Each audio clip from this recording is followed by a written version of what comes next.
C'est une nouvelle étape importante dans la mise en place du guichet unique du commerce extérieur de Guinée, GUSEG. La société Web Fontaine, chargée du projet GUSEG, vient d'implémenter le système communautaire du port autonome de Conakry sur sa plateforme digitale. Le PCS, qui vient s'ajouter aux autres modules et fonctionnalités du GUSEG, va permettre de faciliter davantage les opérations liées au commerce extérieur de Guinée. Qui interviennent au niveau du port.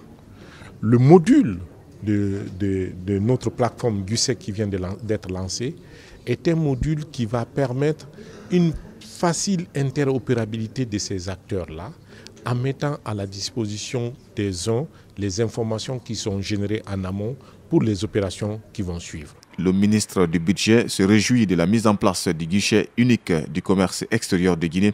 Il invite par la même occasion les acteurs du domaine à mieux s'approprier de l'outil. Et faciliter non seulement la vie à tout un chacun. Le département des finances se dit bluffé et exhorte tous les opérateurs économiques à s'approprier de l'outil, le GUSEG. Donc les opérations à venir sont déclarées en amont, sont connues et peuvent être tracées. Ça, c'est le premier élément. Ce n'est pas le plus important forcément, mais c'est l'élément le plus important pour le ministre du Budget parce qu'il sécurise ses revenus. Également, le GUSEG permet d'échanger des informations entre les différents opérateurs. Avant le GUSEG, les acteurs du commerce extérieur étaient confrontés à d'énormes difficultés, notamment dans les opérations portuaires. Avec la plateforme du GUSEG, toutes les conditions de facilitation, de simplification et de sécurisation sont aujourd'hui réunies au service de l'ensemble des acteurs du domaine. Vous avez pas mal d'entités où le GUSEG est interconnecté en temps réel avec. Je vous donne un exemple.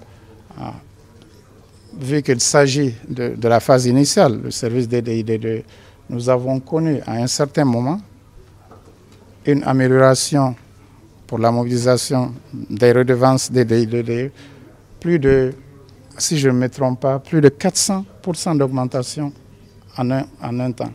Le projet du guichet unique du commerce extérieur de Guinée est mis en œuvre par le groupe Web Fontaine, leader mondial dans la solution de guichet unique.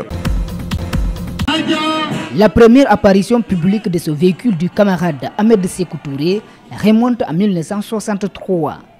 Cette limousine faisait partie de ses préférés pour des raisons évidentes. De par sa puissance, surtout à l'époque, puis de par sa coupe. 2 pièces séparées d'une vitre blindée, le président pouvait tenir discrètement une réunion ici. En cas de besoin, le chauffeur et ou le garde du corps est contacté par ce téléphone. D'anciens véhicules comme ça qui ont été transportés avec le président John Fitzgerald Kennedy des États-Unis et au même moment que les Rockefeller. Donc il a émis ce véhicule-là qu'il a profité pour acheter, pour amener ici à Conakry. Donc ce véhicule-là a une histoire, beaucoup d'histoire. Ce véhicule-là a transporté beaucoup de chefs d'État.